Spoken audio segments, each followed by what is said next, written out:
जो मधुपुर यनमान संदीते सीताराम गुणावली निसिदिवा युज्जीव्यापीते सीताराम विचित्ररूपमनिशम् यश्चक्षुषोर्भूषणं सीताराम सुनामधामनिरतं तं सद्गुरुं संभजे नीलाम्बुजश्यामलकोमलाङ्गं सीतासमारोपितवामभागं पाणो महासायकचारुचापं नमामि रामं रघुवंशनाथम् यत्र यत्र रघुनाथकीर्तनम् तत्र तत्र कृतमस्तकाञ्जलिं बाष्पवारि परिपूर्णलोचनं मारुतिं नमत राक्षसान्तकं वाञ्छाकल्पतरुभ्यस्य कृपासिन्धुभ्येव च पतितानां पावनेभ्यो श्रीवैष्णवेभ्यो नमो नमः। भक्ति भगवन्त गुरु चतुर्नाम एक, इनके पदवंदन किए नासत विघ्न। हर जो आए विराजिए कथा सुनहु इतिहास। तुम श्रोता या माल के तुम पद रज मम आस। तुम पीछे जो और हैं श्रोता हैं रसगान। तिनके सकल मनोरथ पूर्वहु श्री भगवान। राधे राधे गोविंद गोविंद राधे।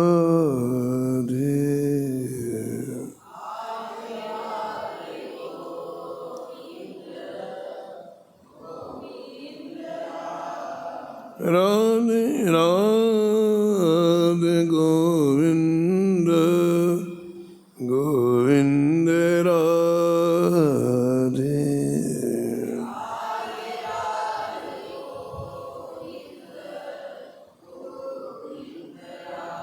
गोविंद राधे बोलो गोपाल राधे।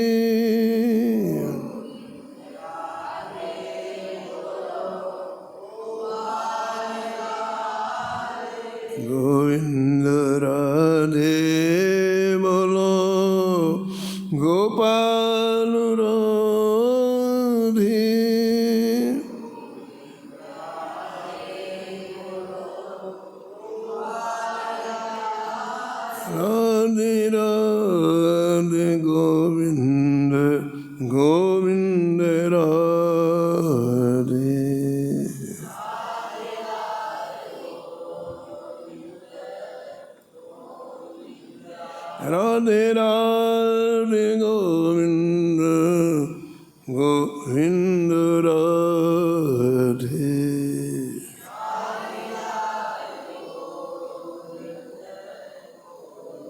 राधे राधे गोविंद गोविंद राधे।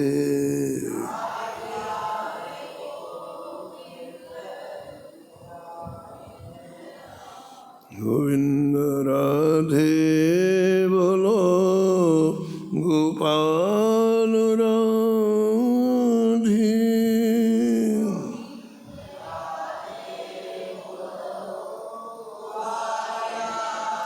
राधे राधे गोविंद गोविंद राधे।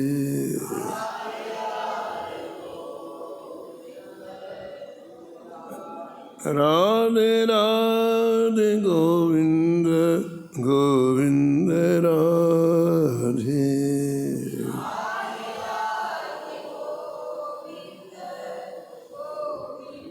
राधे राधे गोविंद गोविंद राधे।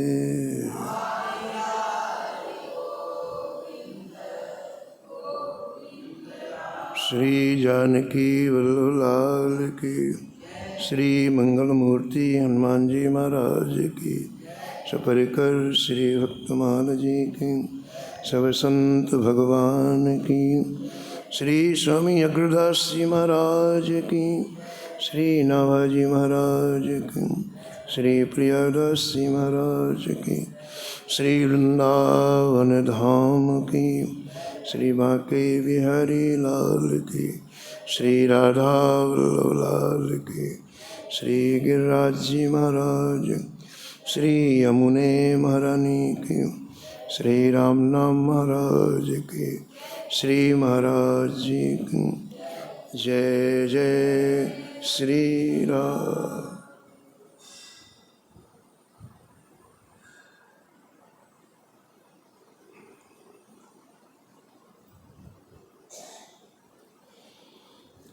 जय जय मीन बराहे कमठ नरहर बलिबावन।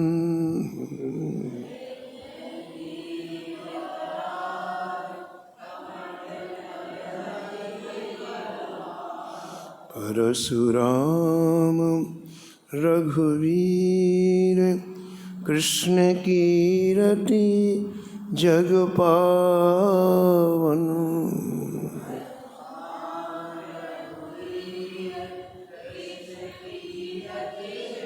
बुद्ध कल्कि अरु व्यास प्रथु हरि हंस मनवंतर।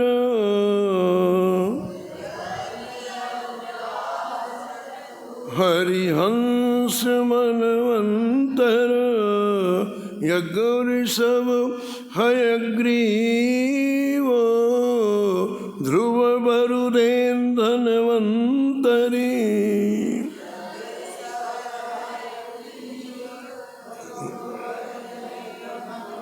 वज्रीपत दत्त कपिल देव वज्रीपत सनकादिक करुणा करो। 24 रूप लीला रुचिर श्री अग्रदास और पद धरो। 24 रूप लीला रुचिर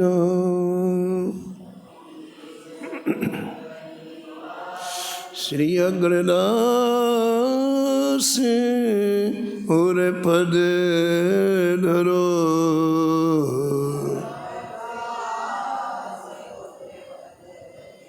प्रातः स्मरणीय परम वंदनीय श्री भक्तमाल के रचयिता श्री नाभा गोस्वामी जी परम पावन ग्रंथ श्री भक्तमाल में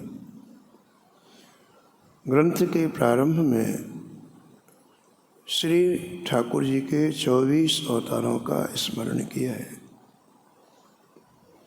उनमें आप वामन भगवान के परम पावन चरित्र में अवगाहन कर रहे थे। पूर्व प्रसंग में आप श्रवण कर रहे थे कि श्री वामन भगवान नर्मदा जी के उस पार पृथ्वी में बलि जी जो विशाल यज्ञ कर रहे थे वहाँ पहुँचे। यज्ञ की उस दिव्य भूमि में पहुँचते ही एक दिव्य प्रकाश छा गया चारों तरफ। इस यज्ञ कुंड में बैठे हुए श्री बलि जी अपनी पत्नी विंध्यावली के साथ उस प्रकाश को देखने के लिए इस तरह अपना मुख घुमाया।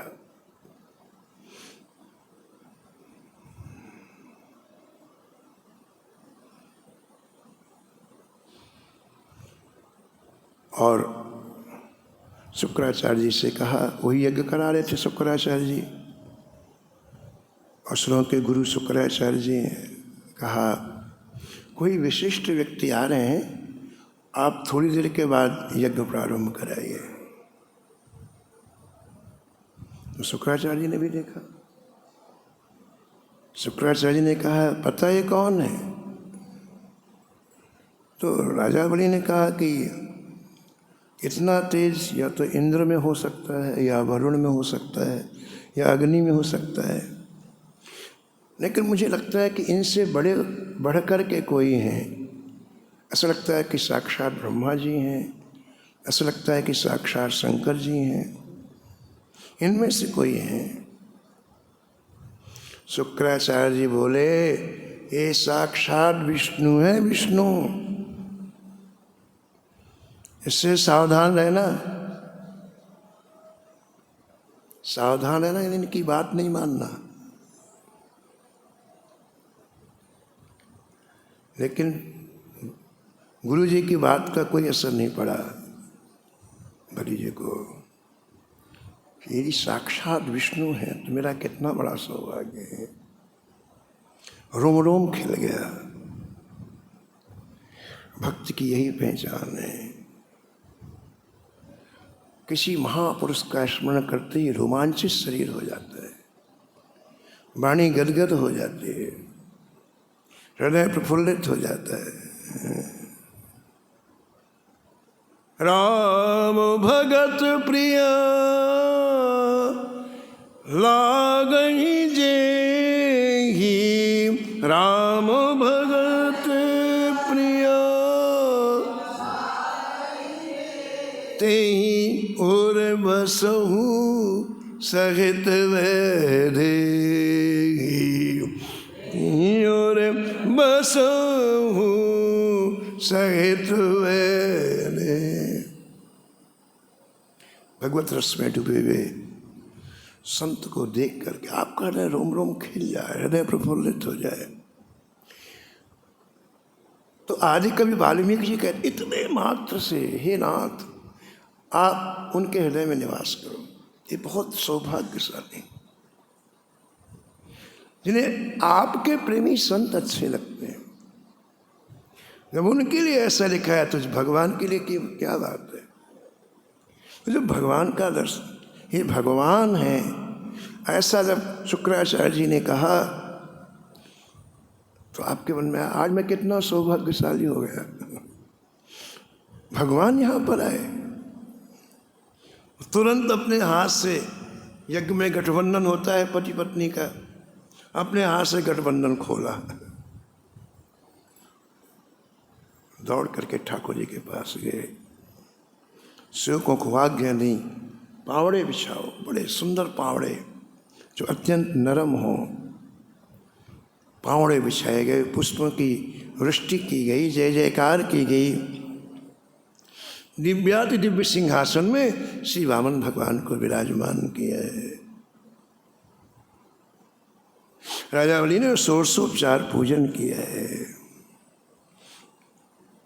और पूजन करने के बाद श्री श्री वामन भगवान की दिव्य आरती किए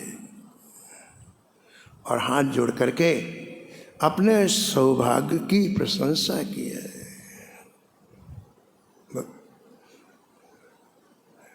बलि जी कहते हैं, हे ब्राह्मण देवता, आपके आने से हमारे पुरखों का उद्धार हो गया। आपने बड़ी कृपा, आप कृपा से पधारते हैं। आपके पधारने का कोई साधन नहीं है, स्वयं कृपा करते तो आप पधारते हैं। मैं आपका स्वागत करता हूँ। स्वागतम ते नमस्तुभ्यम। मैं आपका स्वागत करता हूँ, आपके चरणों में बार बार नमस्कार करता हूँ। भगवान प्रसन्न, भगवान ने कहा कि राजन, आप ऐसा क्यों न कहोगे, आपके कुल में एक से एक बढ़कर के बलशाली हुए हैं और भक्त भी हुए हैं।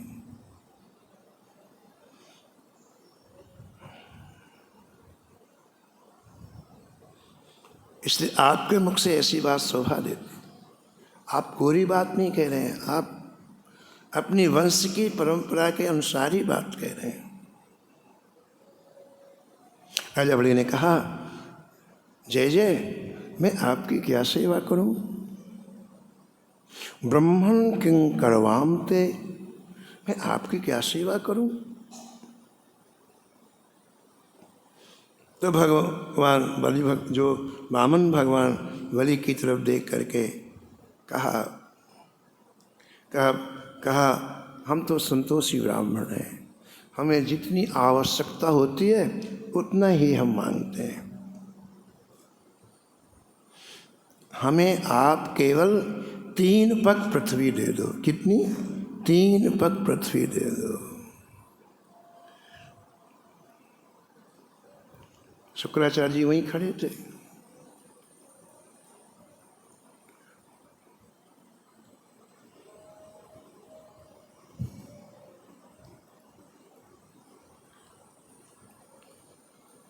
तीन पग पृथ्वी देने को बलि जी तो बिल्कुल तैयार।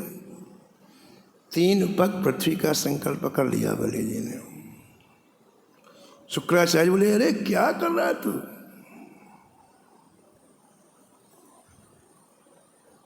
तुझे पता नहीं है ये सब कुछ तेरा हरण कर लेगा, इसलिए अभी भी कह दे कि मैं नहीं दूंगा। अब बलि जी ने संकल्प कर लिया और शुक्राचार्य कहने नहीं, मना कर दे, कह दे मैंने नहीं कहा देने को। और शुक्राचार्य जी ने एक श्लोक सुनाया बलि जी को, स्त्री सुनर्म विवाहे च वृत्यर्थे प्राण संकटा गुरु ब्राह्मणार्थे हिंसायाम नानृतम स्याग जुगुप्सितम। ये शुक्राचार्य जी का श्लोक है। बोले देखो भले इतनी जगह झूठ बोल दो तो पाप नहीं लगता है। स्त्री इसका तात्पर्य है, पूज्य पंडित जी श्री जगन्नाथ भक्तमाली जी सुनाते थे कि एक सामान्य व्यक्ति अपना घर चलाने के लिए नौकरी करता, नौकरी से जो पैसा मिलता अपनी पत्नी को देता, उससे घर चलता है। और एक दिन पत्नी ने कहा कि इतने दिन हो गए विवाह को और तुमने सोने की नथ बना के नहीं दी। बोले हाँ बनवा दूंगा। उसको पता था कि मेरे पास इतनी बचत नहीं है, इतना पैसा नहीं है, लेकिन झूठ बोल दिया उसको बनाने का। हाँ बनवा दूंगा। 1 साल बन के नहीं आई सोने की नथ, तो पत्नी ने कहा या तो नथ लाओ, नहीं मैं रोटी नहीं बनाऊंगी आज। तो पूज्य पंडित जी कह रहे थे कि उसने पूरा 100% झूठ बोले, बोलकर बन चुकी है। अब स्वर्णकार ने उसको खटाई में भिगो रखा है साफ होने के लिए, जबकि कुछ भी ऐसा नहीं था। रोटी नहीं मिलेगी। बोले बिल्कुल बन चुकी है, बस जाके लाना भर है। तो पंडित जी कहते थे कि ऐसा झूठ परलोक नहीं बिगाड़ता, पाप नहीं लगता है। स्त्री के साथ उसे कोई बात समझाने के लिए आपने जो झूठ, उसको आपको पाप नहीं लगता है। शूर्पणखा आई भगवान श्री राम के पास, बड़ा सुंदर रूप बना के आई थी। वो बहुत वृद्धा, बड़ी भयंकर तुम थी शूर्पणखा, भयंकर। उसके आँख, कान, नाक भयंकर आकृति थी। फिर माया से अपना दिव्य रूप बना लिया, 16 वर्ष की अत्यंत सुंदरी बन गई। भगवान श्री राम के पास आके कहा, तुम सम पुरुष नमो सम नारी, यह संजोग विधि रचा विचारी।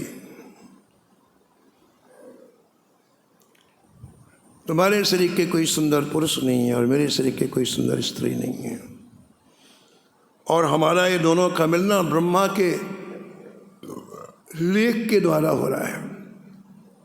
ब्रह्मा जी नहीं लगते तो हम दोनों नहीं मिलते। मैं इतनी सुंदर हूं, अब अपनी सुंदरता का वर्णन करें, मैं इतनी सुंदर हूं कि सारे लोकों में मैं घूम आई, लेकिन मेरे से सुंदर कोई दिखाई नहीं पड़ा। इसलिए मैंने अपना विवाह नहीं करा। जबकि वो विवाहित थी, विधवा थी वो। मैंने अपना विवाह इसलिए नहीं कराया क्योंकि तीनों लोकों में घूमी और मैंने देखा है कि मेरे समान कोई सुंदर नहीं है। और आगे देखो राम जी को क्या कह रही, बोले तुम भी उतने सुंदर नहीं हो, लेकिन कोई मिला नहीं तो मैं अपने मन को समझा रही हूँ। मन माना कछु हो भी 100% नहीं, 25%। मन माना कछु तुम ही निहारी, ताते अब लग रहे हो कुंवारी। तो अब समय नहीं खोना चाहिए, अब मेरे से आप विवाह कर लो। तो ठाकुर जी को विनोद करना था।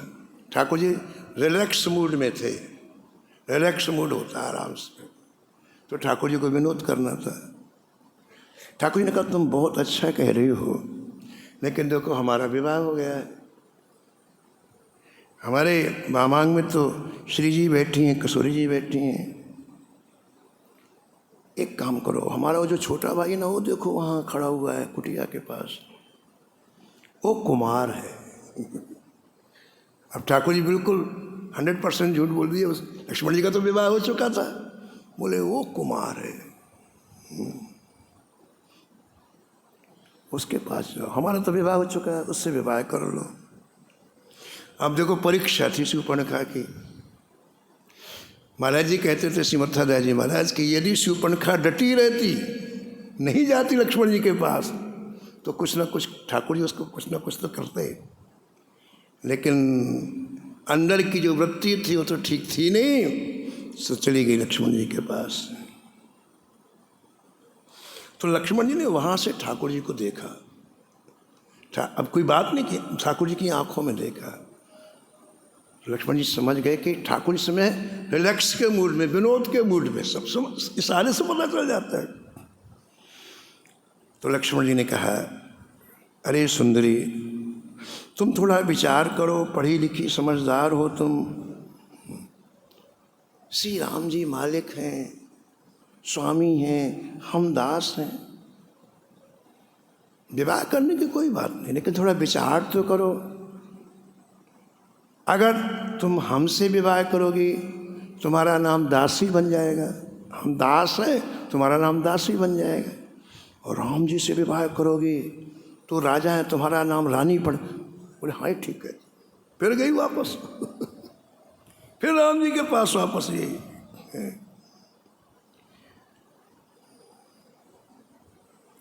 तो शूर्पणखा अपने सिद्धांत से गिर गई। तो ऐसे प्रसंग में झूठ बोलना पाप नहीं है, ऐसा शुक्राचार्य जी कहते हैं। स्त्री नर्म विवाह का तात्पर्य है कहीं हंसी में मसखरी हो रही हो, विनोद हो रहा हो, मित्रों के साथ आप बैठे हैं और वह आपने कोई हंसने के लिए कोई बात कह दी, वो सत्य नहीं है, तो शुक्राचार्य जी कहते हैं कि वहाँ झूठ बोलने का पाप नहीं लगता है। हृत्यर्थे का मतलब है जैसे आप कोई काम करते हैं, धंधा करते हैं, उस काम धंधे में आपकी नौकरी जा रही है तो आपको झूठ बोलने में पाप नहीं लगेगा। प्राण संकटे, कोई आपका गला दबा रहा है, कोई आपको मारने के लिए आ गया आना, और आप देख रहे हैं कि मैं अकेले हूँ इसके साथ 10 में, तो कोई बहाना बनाने से यदि आपके प्राण बचते हैं तो वहाँ झूठ बोलने में पाप नहीं है। गायों के लिए, गौहत्या करने के लिए जा रहे हैं और आपने उनको समझा बुझा करके, झूठ बोल करके, तुमको एक एक गाय का हम इतना इतना 1000 रुपये देंगे, गाय छोड़ दो। गाय छूट गई और आपने उतना पैसा भले नहीं दिया, झूठ बोले, लेकिन आपको पाप नहीं लगा क्योंकि गाय के प्राण बच गए। अयोध्या जी में एक संत थे और उस सुबह घूमने के लिए जाते 1 किलोमीटर 2 किलोमीटर, तो उनके स्थान से एक उद्यान था 2 किलोमीटर, वहीं जाते और उस उद्यान में एक श्री कृष्ण का सुंदर विग्रह विराजमान था खुले में, श्री कृष्ण और उनके समीप में एक गाय, एक मूर्ति थी। तो वो वहाँ तक जाते और वहाँ से फिर लौट आते। रोज का नियम था उनका घूमने का। एक दिन उनको पता चला कि कुछ गौ हत्यारे लोग गाय लेकर के जा रहे हैं बेचने के लिए। वो तो अच्छी कीमत मिलती है, जहाँ गौ कसी होती, गौ हत्या होती है तो गाय की कीमत देते हैं, फिर उसको मार के उसका मांस बेचते हैं। तो इनको पता चल गया, इनके मन में दया आई, अपने 10 आदमियों को लेकर के गए। उनसे पूछा तुम एक एक गाय कितने में बेचोगे? जो गौ हत्यारे थे, जो ले जा रहे थे गाय, उन्हें बताया हमने 5-5 हज़ार में एक गाय बेचते हैं। बोले हम 10,000 रुपये देते हैं। डबल पैसा दे के पूरी गाय छुड़वा ली महाराज ने। उनको एक जगह रखवा दिया और प्रातःकाल घूमने गए तो श्री कृष्ण इतने खुश हुए, इतने प्रसन्न हो गए कि मूर्ति से प्रकट हो गए और जो उद्यान में उससे प्रकट हो गए और बोले तुमने जो इतनी गायों की रक्षा की, हम बहुत प्रसन्न हैं। अब तुम यहाँ ना आया करो, हम तुम्हारे घर में तुम्हें दर्शन देने के लिए आया करें। गौ के लिए झूठ बोलना, इससे कोई पाप नहीं लगता। ब्राह्मण के लिए, ब्राह्मण की हिंसा हो रही हो और आपने झूठ बोल करके उसके प्राण बचा लिए तो इससे पाप नहीं लगता। ऐसे शुक्राचार्य जी ने एक श्लोक में बलि को समझाया है कि सब कुछ ले लेंगे, तुम्हारी वृत्ति चली जाएगी, इससे तुम झूठ बोल दो कि मैंने 3 पग पृथ्वी देने के लिए नहीं कहा, इससे तुम्हारा परलोक नहीं बिगड़ेगा।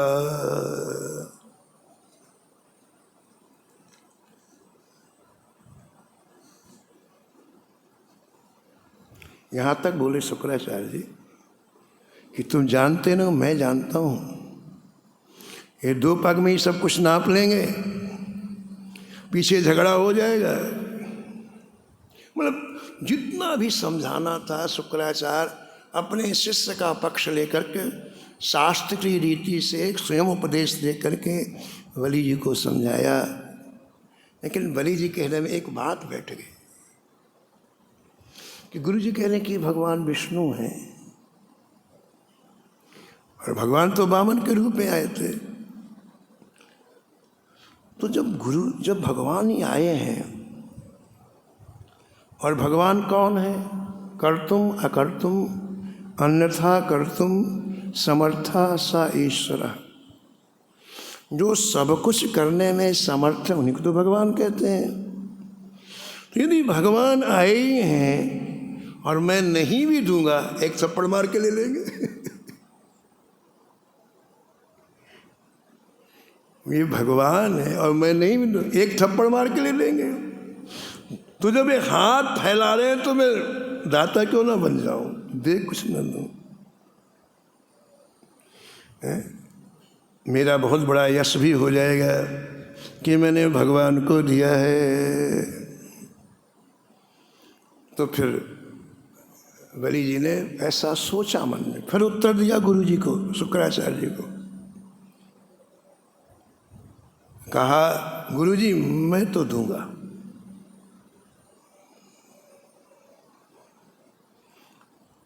और शुक्राचार्य जी क्रोध में लाल हो गए। 1 घंटे तक इसको सुनाया, फिर मेरी बात नहीं मानता है। गुरु बल तजो कंत ब्रज बन तही, गुरु बल कंत ब्रज भय मुदु मंगलकारी,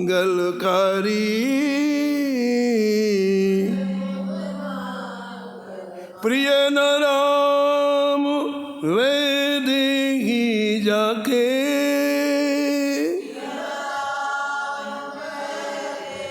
प्रिय न राम वेद ही, हाँ प्रिय न राम तजिए ताही कोट बैरी सम,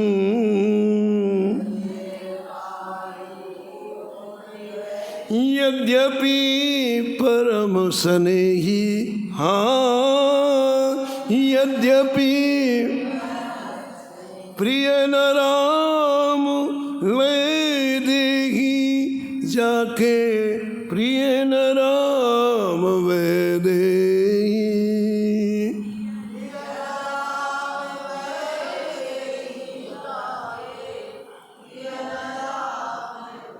गुरुदेव की आज्ञा ना मानना ही गुरुदेव का त्याग है।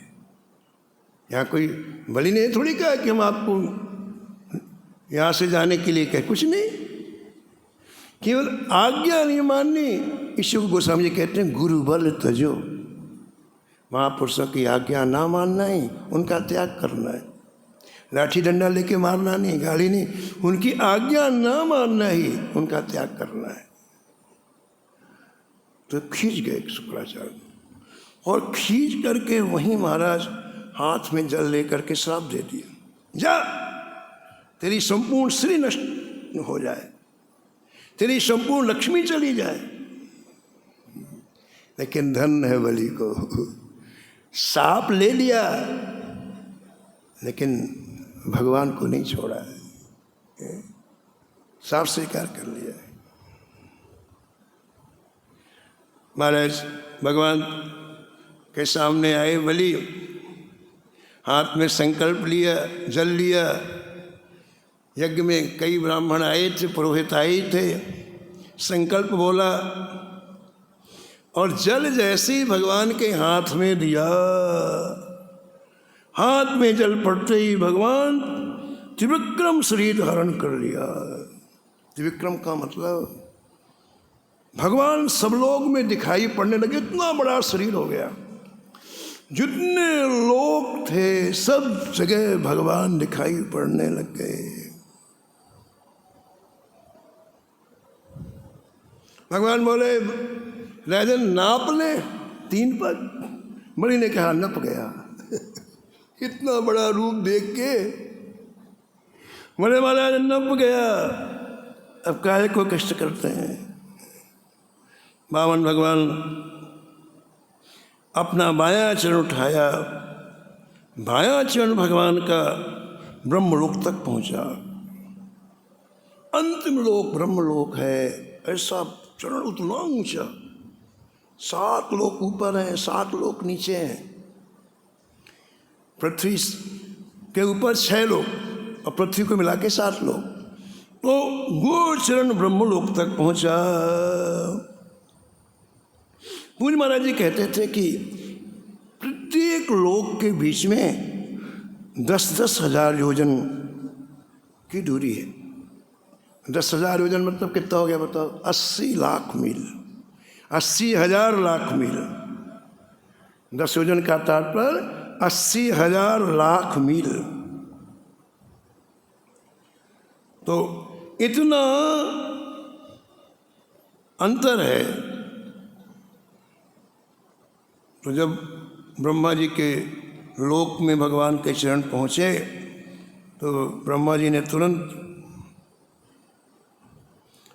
वामन भगवान के चरण को धोकर अपने कमंडल में रख लिया और समय पाकर वही गंगा जी के रूप में प्रकट हुए।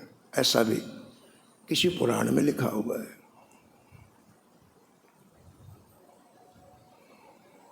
और कहीं कहीं ऐसा वर्णन मिलता है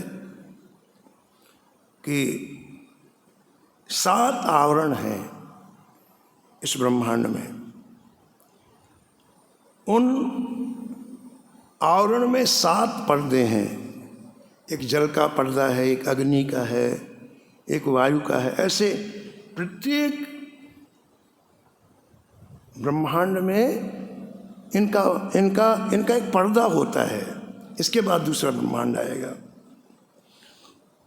तो वामन भगवान ने जब ऊपर अपना चरण उठाया तो ये 7 आवरण फट गए और जो इन 7 आवरण के ऊपर विरजा गंगा प्रवाहित होती हैं, सबसे ऊपर विरजा गंगा प्रवाहित होती हैं। तो जब वो आवरण फट गए तो महाराज वो विरजा गंगा का जल ब्रह्मांड में आ गया। कितनी बड़ी विरजा गंगा है। पूज महाराज जी कहते थे 100 करोड़ योजन में विरजा गंगा है।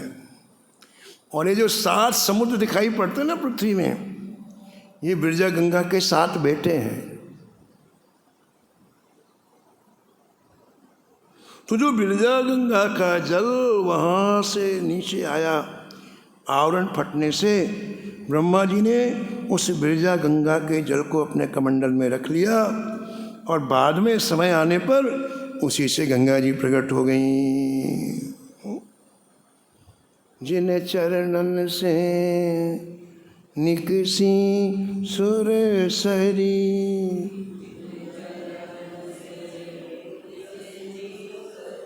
जिन चरणन से निकसी सुर सरी,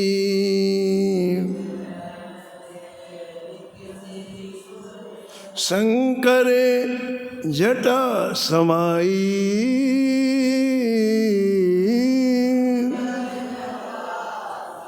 शंकर जटा समाई, जटा शंकरी नाम पर्यो है,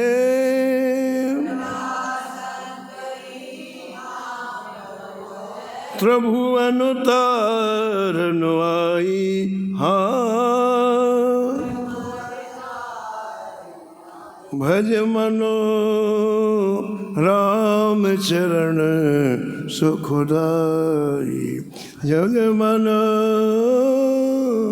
राम चरण सुखदाई।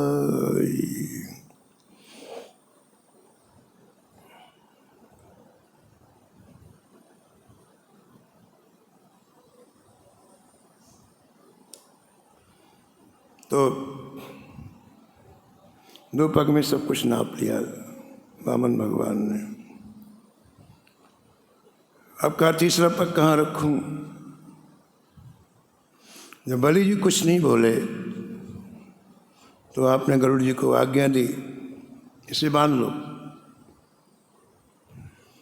तो गरुड़ जी ने बंधन में बांध लिया महाराजा बलि को। बांध करके सामने पड़े, बंधे हुए बलि सामने पड़े हैं।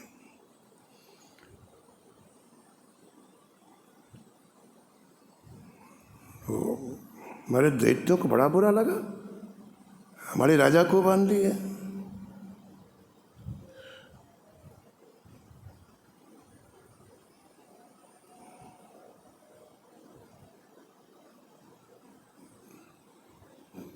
तो वो लोग लड़ने के लिए आ गए भगवान से। इतना बड़ा विशाल रूप देख करके भी नहीं घबराए। तो लेटे लेटे बलि जी ने मना किया और कुछ लोगों को गरुड़ जी अपने पंखे से मार करके भगा दिया। अब जब बलि बन गए तो देवताओं को बड़ी प्रसन्नता हुई। उन्होंने विचार किया अब तुमको स्वर्ग मिल ही गया, जब ये बन गया तो।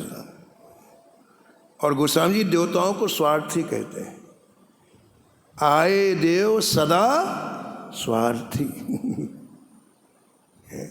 काम यदि आपसे निकालना है तो हम जय जगदीश हरे, नहीं हम पहचानते नहीं कहाँ से आए आप, ये स्वार्थ का लक्षण है। तो देवताओं को स्वर्ग मिलने वाला है, हमारा खूब स्तुति प्रारंभ कर दिया। महल में विंध्यावली थी, बलि जी की पत्नी का नाम क्या है? विंध्यावली।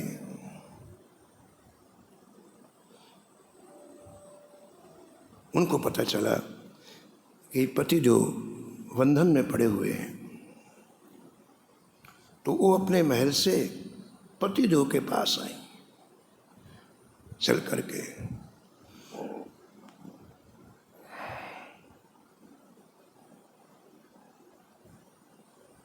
और सबसे पीछे खड़े, आगे तो देवता खड़े हैं, 33 करोड़ देवता, कोई 100-200 थोड़ी है, तो जगह ही नहीं थी भगवान के पास जाने के लिए। तो पीछे खड़े होकर के विंध्यावली जी श्री ठाकुर जी के चरणों की प्रार्थना कर रहे हैं। पति बंधे पड़े हैं, लेकिन ठाकुर जी में दोष दृष्टि नहीं है। श्री ठाकुर जी के प्रति गुण दृष्टि है। भगवान कभी भी हमारा बुरा करते नहीं है, हृदय में बैठ जाना चाहिए। कभी भगवान जब भी करेंगे हमारा, उनकी एक संत कहते थे कि भगवान की एक कमी है। क्या? बोले भगवान किसी का मंगल नहीं कर सकते, ये कमी है ठाकुर जी की। ठाकुर जी का हर कार्य जीव के मंगल के लिए होता है, समझ में ना आए अलग बात। विंध्यावली जी वहां पीछे से कह रही, हे नाथ, आपने मेरे पति के प्रति जितनी कृपा किया दूसरे के ऊपर नहीं किया। अरे तुम पतिव्रता नारी हो, तुम्हारा पति बंधा हुआ पड़ा है, तुम्हें क्या कह रही हो? तो भगवान ने उसकी आवाज़ सुन ली जो पीछे खड़ी है, 33 करोड़ देवताओं की पीछे खड़ी। उसकी देखो ठाकुर जी क्या सुनते हैं भी तो पता होना चाहिए। ये हमें पता होना चाहिए ठाकुर जी सुनते क्या है। जिन शब्दों में हृदय नहीं मिला रहता है, प्राण नहीं मिला रहता है, वो मुर्दे शब्द होते हैं, वो ठाकुर जी नहीं सुनते। ठीक है, क्या सुनते हैं ये पता होना चाहिए। केवल किसी मंत्र को रटने से, किसी स्तुति को करने कुछ नहीं होता है, उसमें हृदय का संपुट मिलना चाहिए, अर्थ हृदय का संपुट मिलना चाहिए। एक एक शब्द ठाकुर के कान में जाता है, अर्थ कहते रहो। कितने कहते हैं ठाकुर, चलो। इसलिए आपने देखा कि जब ब्रह्मा जी ने स्तुति की ठाकुर जी की, तो नेत्रों में जल भर करके की। ये शब्दों का प्राण है, ऐसे सूखे। ठाकुर जी फालतू है कि सुनेंगे? तो पहले तो ये पता होना चाहिए सुनते क्या है ठाकुर जी। 33 करोड़ देवता ऋग्वेद की ऋचाओं से नहीं सुना, और वो साधारण कह रही है विंध्यावली, हे नाथ, आपने मेरे पति के ऊपर कितनी कृपा की, कितना अनुग्रह किया। ठाकुर विंध्यावली आगे आओ, यानी क्या प्रिय लगता है ठाकुर जी को। पीछे हटो, देवता को पीछे हटो, विंध्यावली को सामने, बोलो क्या कहते हो। बड़ी सुंदर बात विंध्यावली ने कहा। प्रियादास जी तो विंध्यावली के ऊपर इतने प्रसन्न हो गए, कहा यदि किसी को विंध्यावली से लेकर पत्नी मिल जाए तो उसे भजन करने की आवश्यकता नहीं, उसका उद्धार हो जाएगा। इतने प्रसन्न। अलग से कवित्व विंध्यावली के लिए प्रियादास जी ने लिखा है।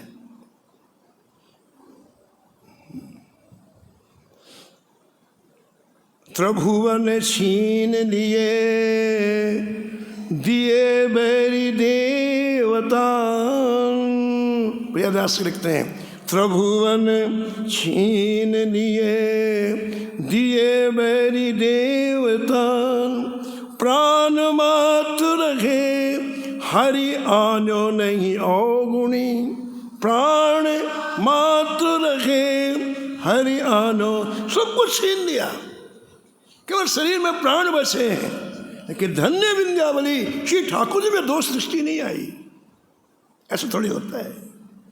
प्रतिकूलता में पता चलता है कि आपका ठाकुर जी के प्रति कितना समर्पण है। विपरीत परिस्थिति में, कष्ट में, ऐसी भक्त होए जो पे जागो रहो सोए। हाँ, ऐसी भक्ति होए जो पे जागो रहो सोए। अहो रहो भव माज, ए पे लागे नहीं भवगुनी। अहो रहो भव माज, ए पे लागे नहीं भव। दास कहते हैं, ऐसा हृदय हो ना तो खूब संसार में रहो, कुछ संसार का हो प्रभाव तुम्हारे ऊपर पड़ने वाला, महल में रहो। अगर ऐसा हृदय जैसे विंध्यावली का है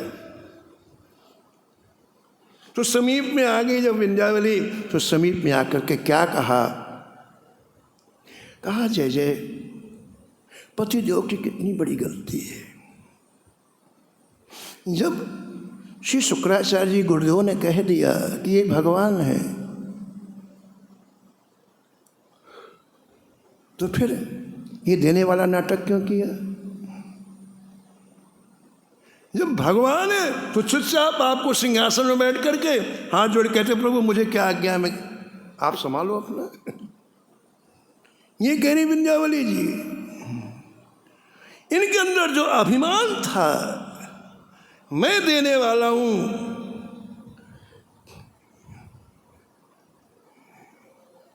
इस अभिमान को आपने शरीर में बंधन डाल करके दूर किया है। और जय जय, किसी के रोग को दूर करना अच्छी बात है कि बुरी बात है? इनको जो देने का अभिमान था,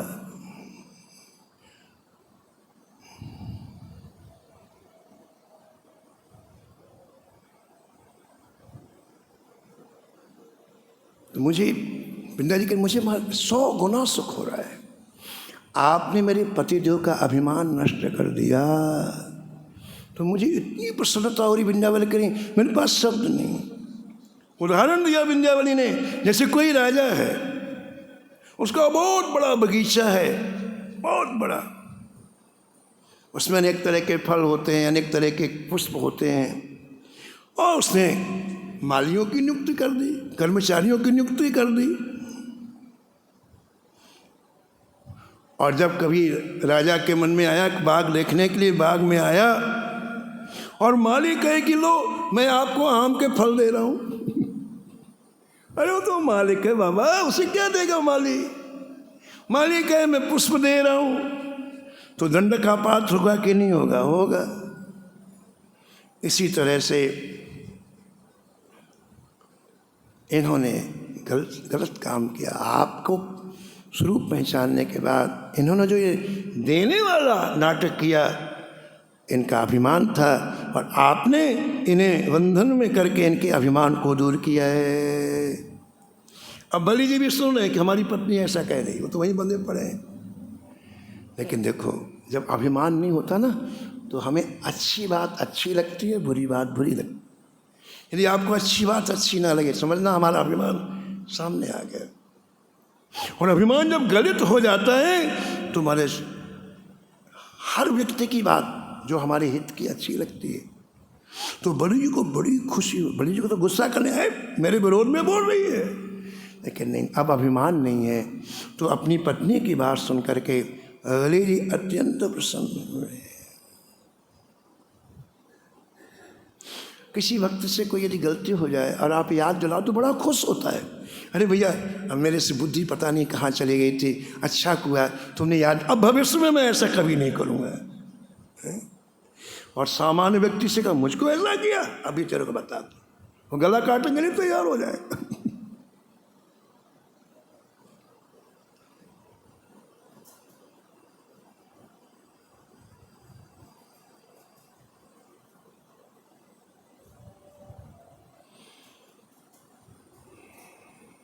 अब देखो आप, तीसरा पग कहाँ रखूं? भगवान ने फिर कहा तुझे न रखोगा। भगवान बड़े गुस्से में बोले तूने 3 पग पृथ्वी देने के, 2 पग में मैंने सारा नाप लिया तेरा, इस लोक का, संपूर्ण लोकों का, जो भी तेरा कहलाने वाला सब मैंने नाप लिया। 2 ही चीज तो है, मैं और मेरा। 2 ही चीज है, मैं और मेरा। तो तेरा मेरा तेरा जितना था मैंने सब नाप लिया। अब क्या बचा बताओ? बलि के पास मैं बचा। मैं, व्यक्ति मेरा दे देता है, मैं नहीं देता है। ठीक है ना? दान में हाँ महाराज ये ले लो, ये लो। हमारे पास 50 लाख है, 1 लाख दे दिया। मैं नहीं देता है, मेरा दे देता है। तो मेरा दे दिया बलि ने। भगवान कहते मैं तीसरा पग कहाँ रखूं? अब बुद्धि काम नहीं कर रही बलि जी की।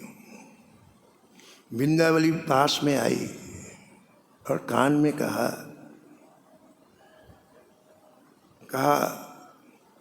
अरे क्या सोच रहे हो, अपने को दे दो।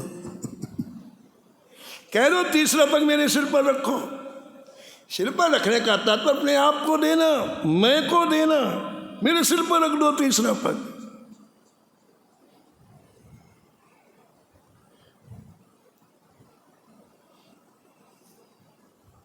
महाराज विंध्यावली की बात सुन करके जैसे ही बलि जी ने ऐसा कहा, वैसे भगवान के आंख में आंसू आ गए। और भगवान ने कहा कि बलि हम आए थे आपको ठगने के लिए, हम ही ठगा गए। श्री बलि जी आत्मनिवेदन भक्ति के आचार्य हैं। श्री नारायण जी ने श्री भक्तमाल में 9धा भक्ति के आचार्यों का स्मरण किया है। श्रवण परीक्षित, सुमति व्यास, सावक सुकीर्तन, सुठी सुमिरन प्रहलाद, प्रथु पूजा कमला शरणन मन, वंदन सुफलक सुवन दास, दीपत्व कपीश्वर, साक्षाते पारथ समर्पण आत्म बलिधर। आत्मवेदन भक्ति के आचार्य श्री बलि जी हैं।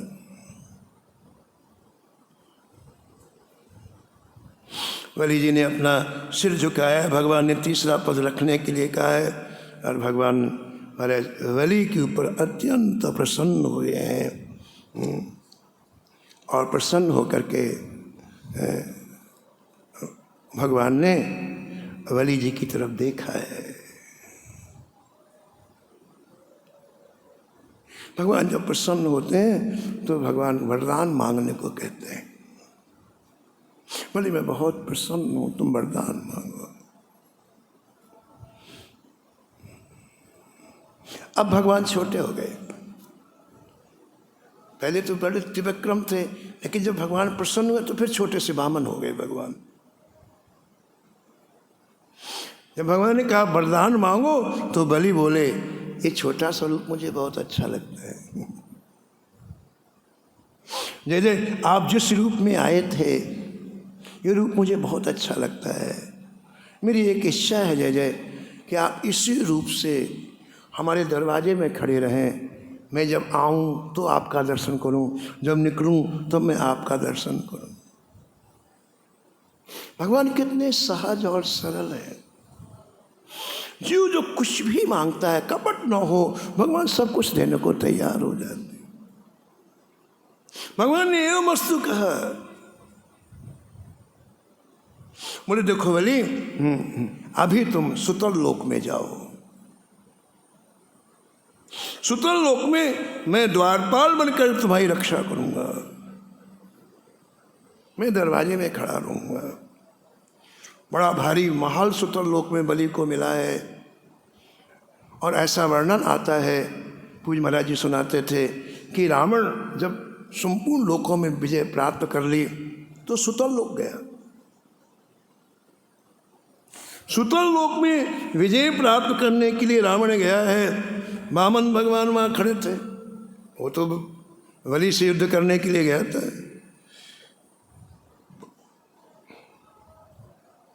वामन भगवान ने फटकार लगाई, 1 मिनट में तेरा काम तो भागा वहां से। खड़ा नहीं रह पाया वामन भगवान के समीप में। भगवान बोले कि सुतल लोक में जब तक तुम रहो, जब तक ये जो इंद्र हैं, ये इंद्र अभी स्वर्ग में राज्य करेंगे, जब ये इंद्र बदलेंगे तो तुम इंद्र बनोगे।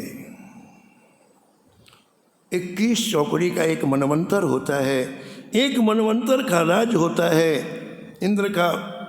एक दिन में ब्रह्मा जी के एक दिन में 14 इंद्र बदल जाते हैं। भगवान बोले 7वां मनवंतर है, 28वीं चौकड़ी है, 43 चौकड़ी बीतने तक ये इंद्र रहेंगे, इसके बाद फिर तुम इंद्र बनोगे। भगवान की आज्ञा मान करके सुतल लोक में बलि गए हैं और बलि के द्वार पर द्वारपाल बन करके भगवान अभी भी विराजे। बलि जी की और भगवान की वार्ता सुनकर शुक्राचार्य जी दौड़ के आ गए, उनकी बुद्धि ठीक हो गई। अच्छे लोगों की बात सुनते हैं तो बुद्धि ठीक हो जाती है।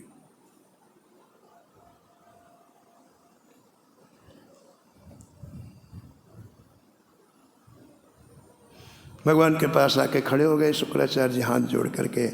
तो भगवान बोले शुक्राचार्य जी, हमारे आने से आपको यज्ञ में विघ्न हुआ है,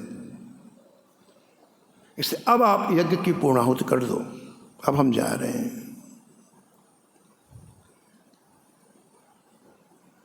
शुक्राचार्य जी बोले जय जय, जहां आपका नाम लेने से यज्ञ की कमियां पूरी हो जाती हैं वहां आप पधारे, यज्ञ तो अपने आप पूर्ण हो गया। ऐसी बात सुन करके भगवान हंस गए और कहा अच्छा शुक्राचार्य जी, आप भी जजमान के साथ सुतल लोक में रहो। वरदान दे दिया भगवान, 2 मिनट में तो खुश होते हैं।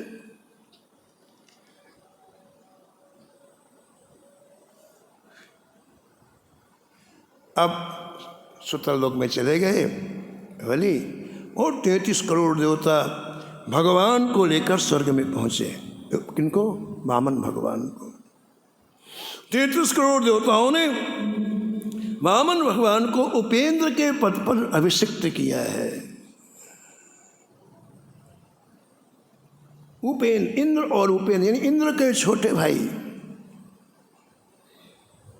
ये छोटे भाई हैं भी क्योंकि पहले इंद्र हुए हैं। अभी जो इंद्र हैं ये ब्राह्मण हैं, कश्यप जी के पुत्र हैं।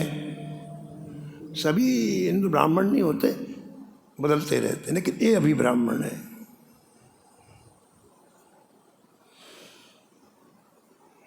महाराज जी एक कथा सुनाते थे कि महाभारत में लिखा है कि इंद्र का सारथी मातुल है। मातुली की एक कन्या बड़ी सुंदरी थी, बहुत सुंदर थी, इतनी सुंदर थी कि उसके लिए स्वर्ग में कोई वर नहीं मिला। इतना सुंदर कोई वर, देवताओं में भी कोई वर नहीं था। और पूरा सब कुछ खोज लिया और कहीं मिला नहीं कोई वर। तो बड़े परेशान थे मातुली। तो रास्ते में नारद जी मिल गए। कहाँ गए थे? बोले महाराज क्या बताऊँ, कन्या के विवाह के लिए मैं वर ढूंढने के लिए गया, कहीं मिला नहीं। जी ने कहा नागलोक में बहुत सुंदर सुंदर लोग रहते हैं, बड़े सुंदर, नागलोक में जाओ।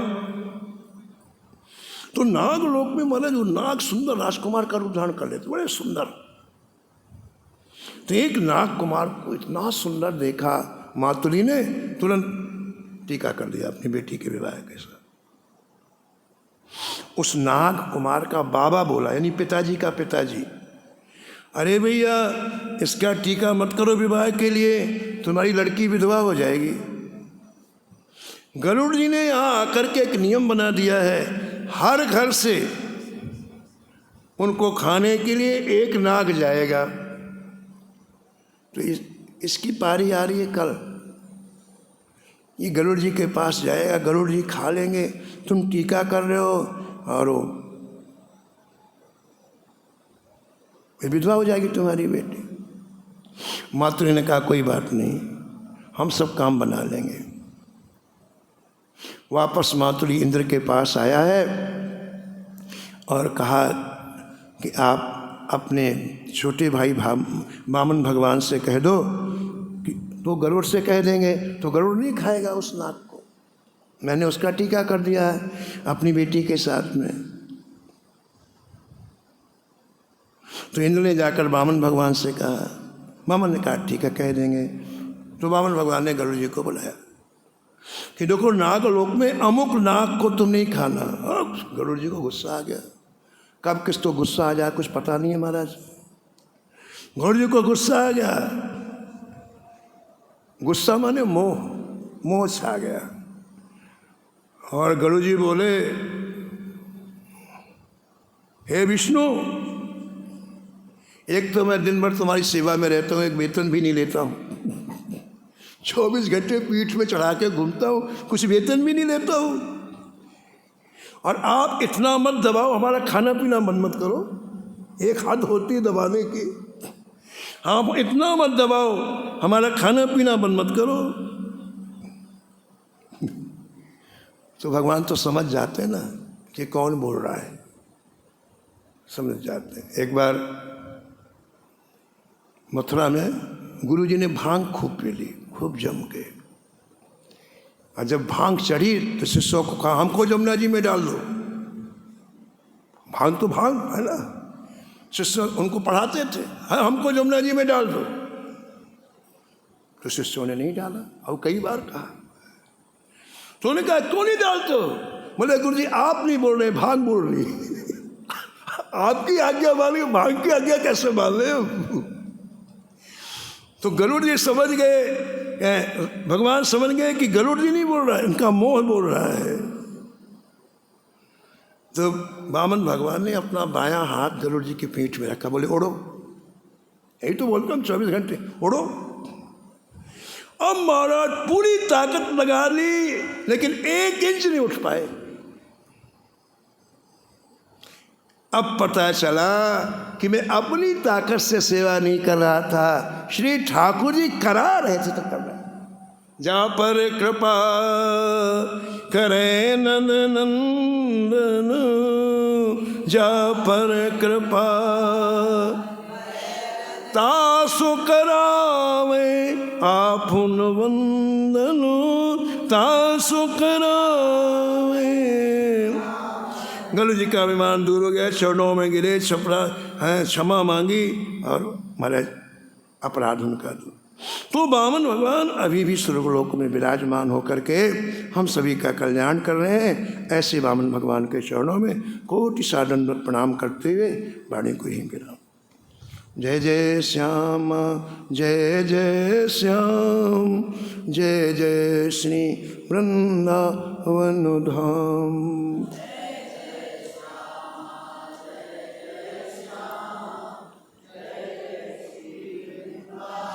नमो नमो श्री भक्त सुमाल, जाके सुनत महात्म नासत, और जल कतुरा नंदुलाल।